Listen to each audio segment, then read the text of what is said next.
որոշ մոտեցումներ այո վերանայել ենք եւ վերանայել ենք այն տրամաբանությամբ եւ մենք նաեւ այդ թեմաներով խոսակցություն ենք ունեցել, որ մենք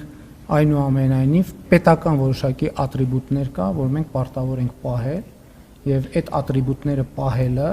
մեր անձնական քմահաճույքի հարց չի, այլ պետական արարողակարգերի հարց է եւ մենք պետքա մաքսիմալ փորձենք այդ արարողակարգերը պահել։ Իսկ համարանիշի փոփոխությունը տեղի ունեցել հետևյալ տրամաբանությամբ, որ որոշակի ինդիկացիա է եղել, որ գործող համարանիշի վրա գրվող հայերեն ՍՍ տառը այդպես արձանագրվել է որպես Սերժ Սարգսյանի անվանատառեր եւ ոչ թե կոնկրետ անձի հետ կապված, եւ մենք կարծում ենք, որ պետական այդ համարանիշը չպետք է որևէ մեկի անվանատառ կրի, այսինքն հիմա ես էլ չպետք է գրեմ NP001 եւ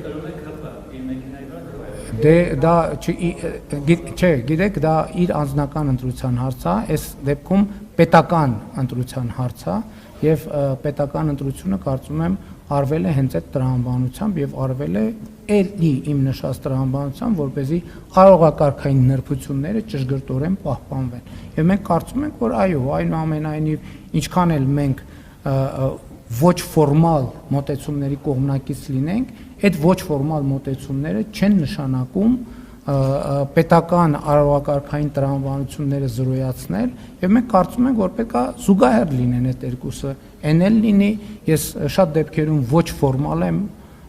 մոտենում հարցերին, ոչ ֆորմալ միջոցառումների շատ եմ մասնակցում, ոչ ֆորմալ տեսանյութեր շատ եմ հրապարակում, ոչ ֆորմալ շփումներ շատ եմ ունենում